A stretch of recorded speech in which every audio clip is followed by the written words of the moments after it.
Mari kita bersama-sama kita akan berdoa sebelum kita membaca dan merenungkan firman Tuhan. Bapa di dalam sorga, kami datang menghadap hadirat-Mu. Kami tahu hidup kami hanya menjadi satu hidup yang berkenan di hadapan-Mu apabila berjalan selaras dengan kebenaran firman-Mu. Saat ini dalam ibadah yang indah sekali lagi kami ingin duduk diam mendengar kebenaran firman-Mu. Buka telinga dan hati kami supaya kami boleh memiliki telinga dan hati seorang murid. Sehingga hidup kami ini bisa menjadi hidup yang diajar dan diarahkan oleh kebenaran-Mu. Kami berdoa menyerahkan juga hamba-Mu yang penuh kelemahan ini mampukan untuk bisa menguraikan firman-Mu dengan jelas. Berbicaralah ya Tuhan, kami anak-anak-Mu siap untuk mendengarkan kebenaran firman-Mu. Demi nama Tuhan kami Yesus Kristus kami berdoa. Amin. Saudara, hari ini tema yang diberikan kepada saya untuk dibahas adalah tentang ketekunan orang-orang percaya sejati. Dalam bulan ini 5 minggu berturut-turut saudara belajar tentang 5 pokok Calvinisme yang dikenal dengan tulip, ya, TULIP. Apa itu tulip? Yang pertama T, total depravity, kerusakan total. Yang kedua U, unconditional election, pemilihan yang tidak bersyarat. Yang ketiga limited atonement, penebusan terbatas. Keempat irresistible grace, anugerah yang tak dapat ditolak. Dan yang kelima adalah perseverance of the saints, atau ketekunan orang-orang kudus. Nah, saya dapat bagian yang kelima. Saya berharap saudara dari bagian yang pertama sampai yang keempat sudah bisa memahaminya dengan jelas dari minggu ke minggu. Saudara, hari ini kita akan membahas pokok yang kelima. Ketekunan orang-orang kudus. Saudara, doktrin ini dikenal secara umum dengan sebutan ketekunan orang-orang kudus. Namun saya lebih memilih untuk menggunakan ungkapan yang dipakai oleh seorang teolog yang bernama Anthony E. Hoekema. Yaitu dia menyebutnya sebagai ketekunan orang-orang percaya sejati. Apa alasannya? Alasannya karena istilah orang kudus bisa memiliki beragam arti, ya. Nanti orang kudus itu bisa hanya mungkin santo-santo saja katanya, ya. Tetapi kalau orang percaya sejati itu lebih memiliki arti yang tajam untuk menjelaskan doktrin ini. Maka saya lebih memilih untuk memakai istilah ketekunan orang-orang percaya sejati. Saudara, sebelum saya menjelaskan lebih dalam, saya ingin mengajak saudara untuk mengingat terlebih dahulu bagan perjalanan ketekunan orang-orang percaya sejati yang pernah kita pelajari di waktu-waktu sebelumnya. Saudara, kalau kita belajar tentang skema perjalanan ketekunan orang-orang percaya sejati, kita jangan pernah lupa bagan yang ini, ya. Bahwa apa yang membedakan orang percaya sejati dengan orang yang tidak percaya sejati?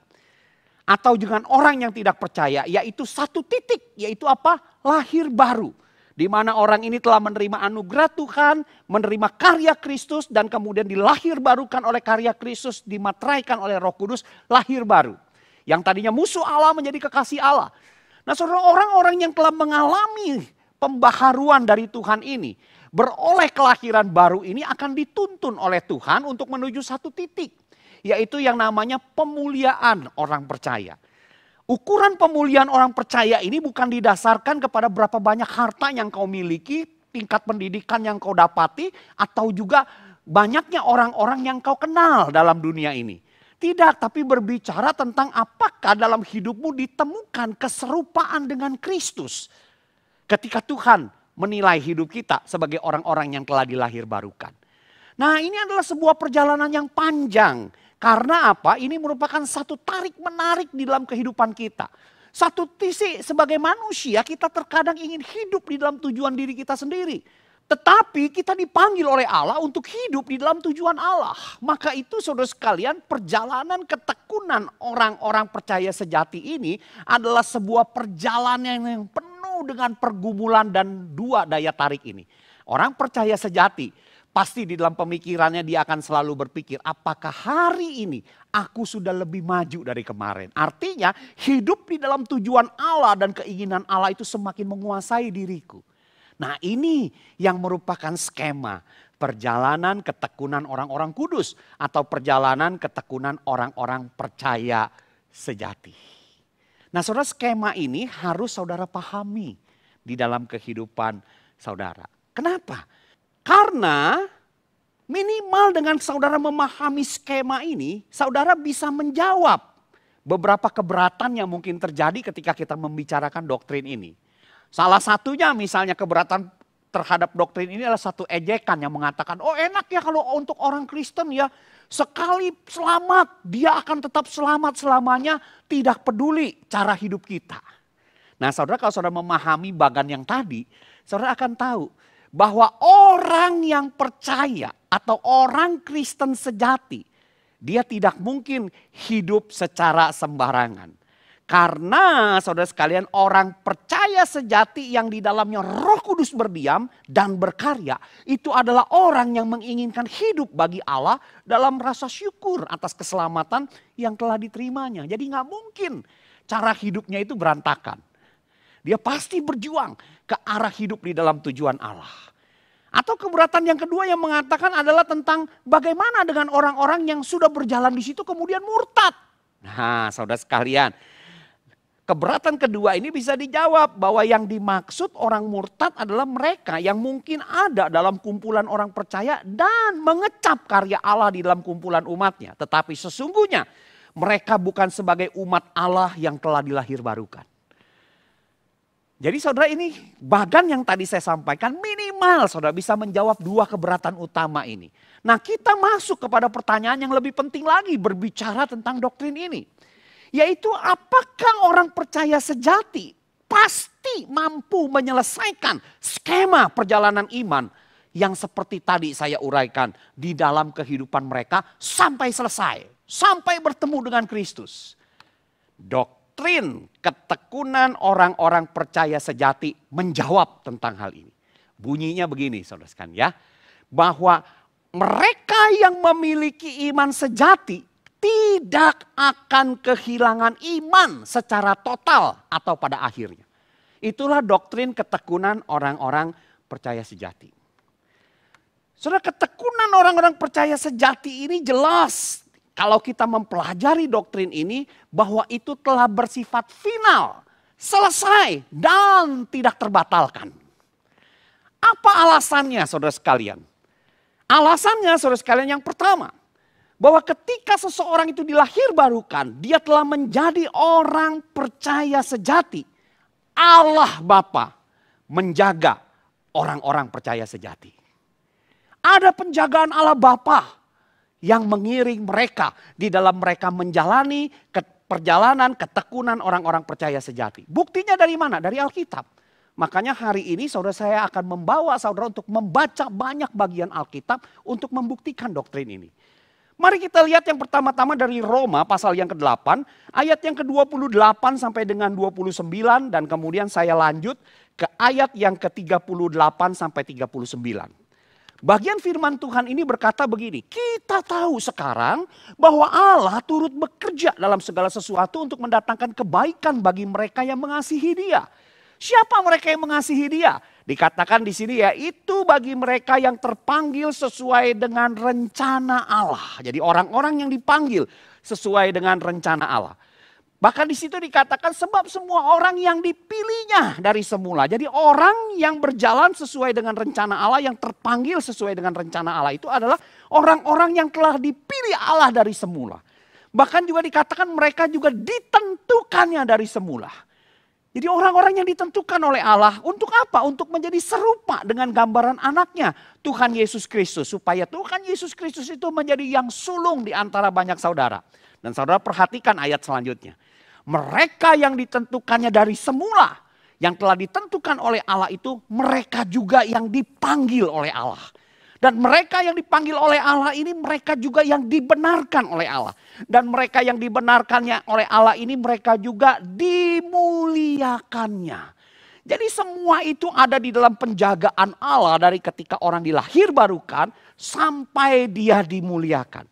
Maka itu kemudian dalam ayat 38 sampai 39 Rasul Paulus mengatakan sebab aku yakin bahwa baik maut maupun hidup, baik malaikat-malaikat maupun pemerintah-pemerintah, baik yang ada sekarang maupun yang akan datang, atau kuasa-kuasa baik yang di atas maupun yang di bawah, atau sesuatu makhluk lain, tidak akan dapat memisahkan kita dari kasih Allah yang ada dalam Kristus Yesus Tuhan kita.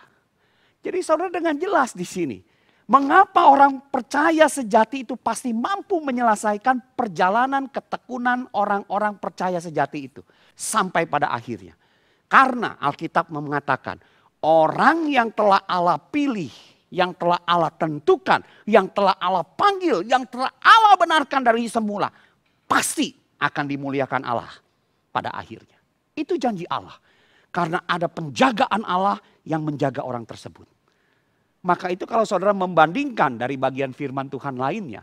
Filipi pasal 1 ayat 4 sampai 6. Di situ dikatakan begini. Dan setiap kali aku berdoa untuk kamu semua. Aku selalu berdoa dengan sukacita. Aku mengucap syukur kepada Allahku karena persekutuanmu dalam berita Injil. Mulai dari hari pertama sampai sekarang ini. Orang-orang Filipi ini ada dalam satu persekutuan dengan berita Injil. Mereka ada dalam satu keselamatan di dalam Kristus. Dan kemudian Rasul Paulus berkata lagi, akan hal ini aku yakin sepenuhnya.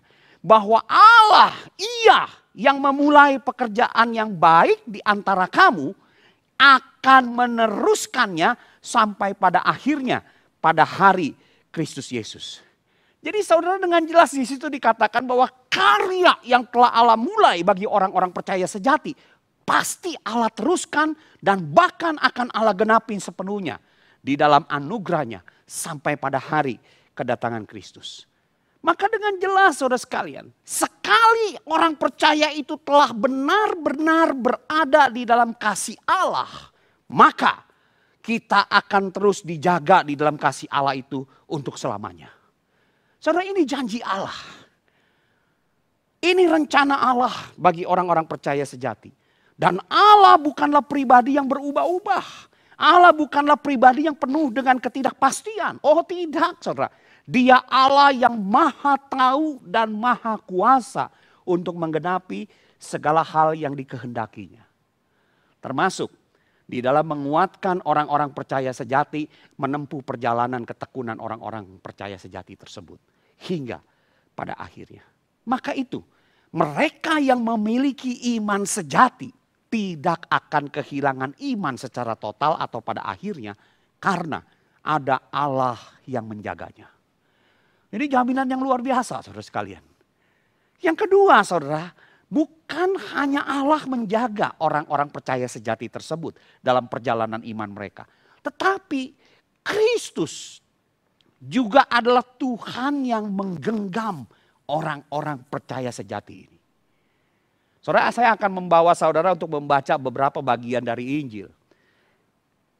Injil Yohanes pasal yang kelima ayat yang ke-24 berkata begini. Aku berkata kepadamu, sesungguhnya barang siapa mendengar perkataanku dan percaya kepada Dia yang mengutus aku, ia mempunyai hidup yang kekal dan tidak turut dihukum.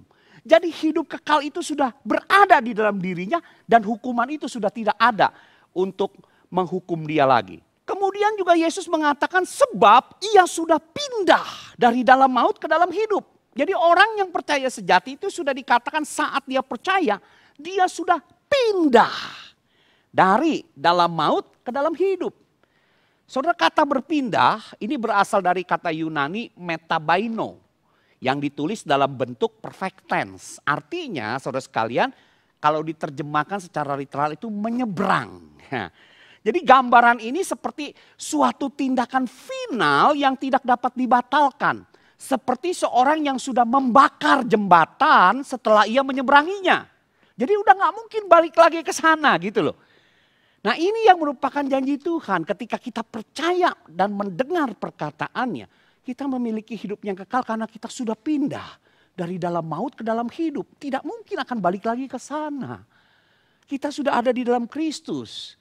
Yang di dalam Allah, Allah itu sudah memilih, menentukan, memanggil dan kemudian menyelamatkannya lewat karya Kristus itu.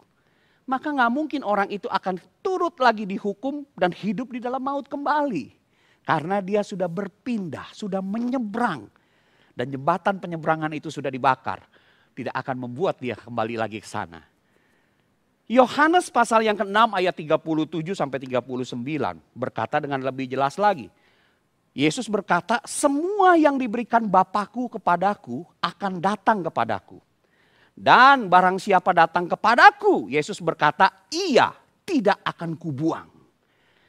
Sebab aku telah turun dari sorga bukan untuk melakukan kehendak-Ku, tetapi untuk melakukan kehendak Dia yang mengutus aku. Dan inilah kehendak Dia yang telah mengutus aku, yaitu supaya dari semua yang telah diberikannya kepadaku jangan ada yang hilang, tetapi supaya kubangkitkan pada akhir zaman.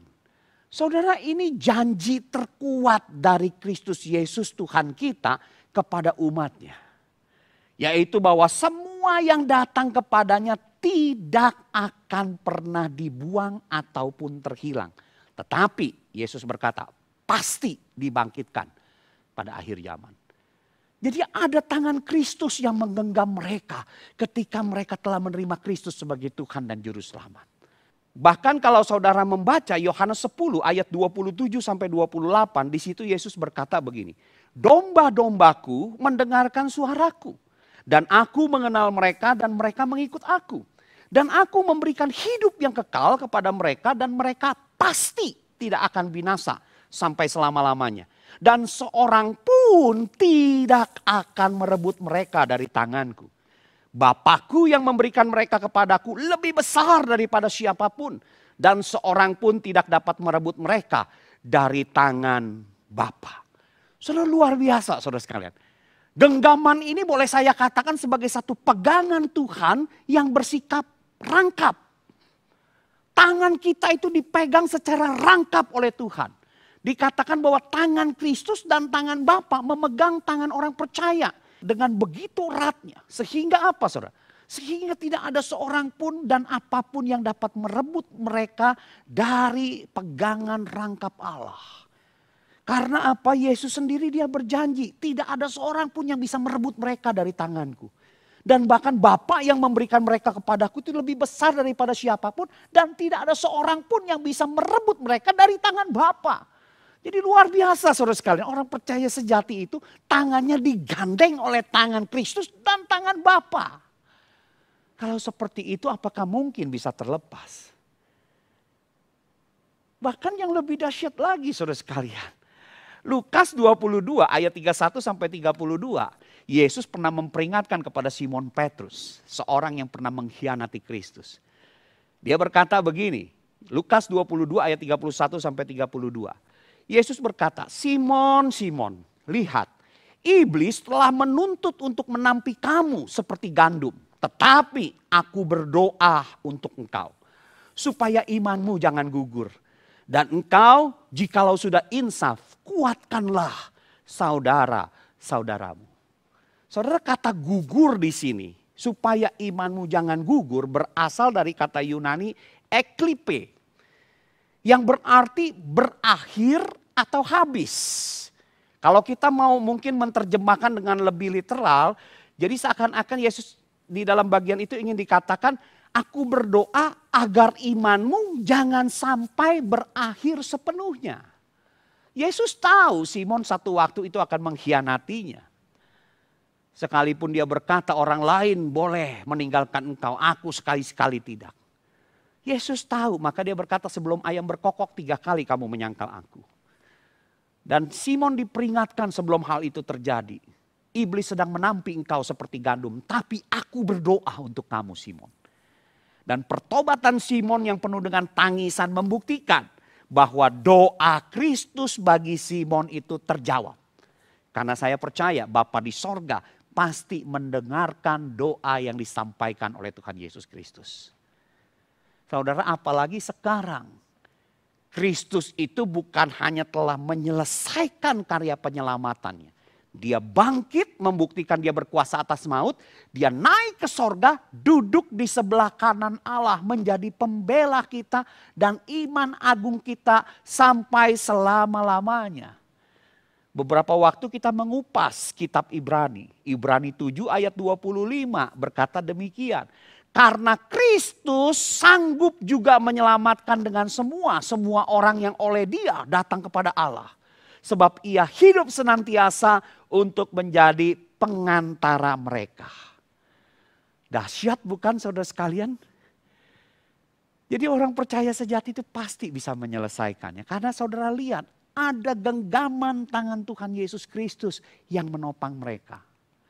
Pegangan iman kita kepada Kristus terkadang dapat menjadi lemah. Tetapi pegangan kasih Kristus kepada kita adalah kuat dan tak terlepaskan. Maka itu mereka yang memiliki iman sejati tidak akan kehilangan iman secara total atau pada akhirnya karena ada Kristus yang menggenggamnya. Luar biasa saudara sekalian. Yang ketiga, bukan hanya Allah berkarya, Kristus juga menggenggam, tetapi juga ada Roh Kudus yang memeteraikan orang-orang percaya sejati. Saya akan bacakan beberapa bagian firman Tuhan yang membuktikan hal ini. 2 Korintus pasal yang pertama ayat yang ke-21 sampai 22 berkata begini. Sebab Dia yang telah meneguhkan kami bersama-sama dengan kamu di dalam Kristus adalah Allah yang telah mengurapi, memeteraikan tanda miliknya atas kita dan memberikan Roh Kudus di dalam hati kita sebagai jaminan dari semua yang telah disediakan untuk kita. Jadi Allah yang telah memanggil kita, yang memilih kita ketika kita datang di dalam karya Kristus, kita dilahir barukan, dikatakan Dia bukan hanya mengurapi kita, tetapi memeteraikan kita dengan Roh Kudus sebagai tanda bahwa kita itu adalah miliknya. Dan ini merupakan satu jaminan untuk segala hal yang telah Dia sediakan bagi kita. Efesus pasal yang pertama ayat 13 sampai dengan 14 berkata begini. Di dalam Dia kamu juga, karena kamu telah mendengar firman kebenaran yaitu Injil keselamatanmu. Di dalam Dia kamu juga ketika kamu percaya dimateraikan dengan Roh Kudus yang dijanjikannya itu. Dan Roh itu adalah jaminan bagian kita sampai kita memperoleh seluruhnya. Yaitu penebusan yang menjadikan kita milik Allah untuk memuji kemuliaannya. Jadi orang yang ketika percaya dia dimateraikan oleh Roh Kudus sebagai tanda bahwa dia adalah milik Allah. Maka itu di dalam Efesus pasal yang keempat ayat yang ke-30 dikatakan kalau kita sudah dimateraikan oleh Roh Kudus yang menandakan kita adalah milik Allah, kita diperingati. Dan janganlah kamu mendukakan Roh Kudus Allah yang telah memateraikan kamu menjelang hari penyelamatan. Kalau saudara membaca konteksnya itu mungkin berbicara tentang kata-kata kotor yang dikeluarkan, ketidaksucian dalam hidup, ketidakjujuran, kejahatan yang kita buat. Semua hal itu akan mendukakan Roh Kudus. Maka itu orang yang telah dimateraikan oleh Roh Kudus menjelang hari penyelamatan, jangan mendukakan Roh Kudus yang menjadi materai dalam hidup kita. Kita diperingatkan seperti itu. Maka itu sebagai orang-orang percaya sejati, saudara, ada materai Roh Kudus. Kalau zaman dulu, saudara, di dalam zaman perjanjian baru, para gembala itu sering menandai kawanan ternak mereka dengan materai. Untuk membedakan domba itu milik mereka atau milik gembala lain. Nah hal ini jika diterapkan pada orang percaya sejati, maka materai itu berarti tanda kepemilikan bahwa saudara adalah milik Allah. Kalau gembala-gembala pada zaman perjanjian baru itu biasanya pakai materai itu dari besi panas, saudara ya. Yang digambarkan lambang dia dipanaskan kemudian biasanya ditempelkan pada kulit binatang atau kulit ternak mereka mungkin di bagian pahanya dicap seperti itu. Oh ini tandanya milik gembala si A karena ada lambangnya. Nah kita sebagai orang percaya digambarkan juga kira-kira seperti itu. Tapi bukan dengan besi panas, tapi dengan Allah Roh Kudus yang diam di dalam kita. Menjadi materai itu. Dan ketika kita sudah dimateraikan, kita sudah menjadi milik Allah. Maka tidak ada seorang pun yang dapat mengambil kita dari tangan Allah yang kuat. Karena kita adalah miliknya. Maka itu sebagaimana tidak seorang pun dapat merebut kita dari tangan Kristus atau dari penjagaan Bapa Sorgawi. Demikian juga Tidak ada seorang pun atau kuasa manapun yang dapat mematahkan materai Roh Kudus yang telah ada di dalam diri orang percaya. Jadi mereka yang memiliki iman sejati tidak akan kehilangan iman secara total atau pada akhirnya karena ada Roh Kudus yang memateraikannya. Saudara, ini jaminan yang luar biasa bagi kita. Maka itu saudara sekalian, kita bisa melihat bahwa ketekunan orang-orang percaya sejati itu bersifat final dan tidak terbatalkan karena dijamin oleh Allah Tritunggal. Orang-orang percaya sejati pasti akan dapat menyelesaikan perjalanan rohani ini hingga mereka bertemu dengan Kristus. Dan jaminan itu saudara sekalian, jaminan kita untuk menyelesaikan perjalanan ketekunan orang-orang percaya sejati bukan bersandar pada kekuatan pegangan kita kepada Allah. Melainkan bersandar kepada kekuatan pegangan Allah pada diri kita. Saudara, ketika saya mengambil Emin di Saat, saya belajar tentang salah satu penyakit yang mungkin akan dihadapi di kalangan jemaat, yaitu tentang penyakit Alzheimer. Saudara, kalau orang terserang Alzheimer itu dia akan lupa segala-galanya. Kadang-kadang ya dia akan lupa siapa anaknya, orang itu anaknya atau bukan, ini suaminya atau bukan. Maka itu digambarkan dalam film-film yang saya lihat begitu ya, ketika belajar tentang hal itu, betapa kasihan. Suami yang menjaga istrinya yang kena Alzheimer karena setiap hari itu harus kena pukul, dicakar karena dianggap orang asing yang masuk ke rumah istrinya. Oleh istrinya yang kena penyakit Alzheimer karena dia lupa kalau itu suaminya. Dia lupa itu anaknya. Nah, salah satu pertanyaan yang dibahas adalah orang yang lupa tentang itu anaknya, masa lalunya, suaminya, orang-orang yang ada di sekitarnya, dia lupa. Bagaimana kalau orang Kristen sejati kena penyakit itu dan dia lupa Tuhannya? Kira-kira bagaimana? Nah, doktrin ketekunan orang-orang percaya sejati yang melihat bahwa kekuatan kita itu ada pada pegangan Allah menjawabnya. Sekalipun kita mungkin bisa lupa karena penyakit, tapi sebagai orang percaya sejati, Tuhan tidak pernah lupa kepada miliknya. Saudara, itu jaminan yang luar biasa. Seorang pendeta satu hari, saudara sekalian, membesuk satu jemaatnya yang sakit. Di dalam penderitaan, sakit penyakit yang dialami, kesusahan yang ia alami, jemaat ini mengeluh bahwa ia takut kehilangan imannya. Karena apa? Sakit penyakit dan kesulitan membuat dia sekarang aja untuk berdoa pun rasanya malas. Tidak seperti dulu lagi. Dia merasa bahwa satu waktu mungkin imannya akan hilang. Kemudian Pak Pendeta dengan bijaksana membacakan Yohanes 10 ayat 27 sampai 28. Seperti yang tadi kita baca. Yesus berkata, domba-dombaku mendengarkan suaraku dan aku mengenal mereka dan mereka mengikut aku. Dan aku memberikan hidup yang kekal kepada mereka dan mereka pasti tidak akan binasa sampai selama-lamanya. Dan seorang pun tidak akan merebut mereka dari tanganku. Bapakku yang memberikan mereka kepadaku lebih besar daripada siapapun dan seorang pun tidak dapat merebut mereka dari tangan Bapa. Sesudah membaca Alkitab ini Pak Pendeta itu berkata kepada jemaatnya itu, Pak, apa yang membuat kita aman dalam iman tidaklah tergantung pada kekuatan pegangan tangan kita.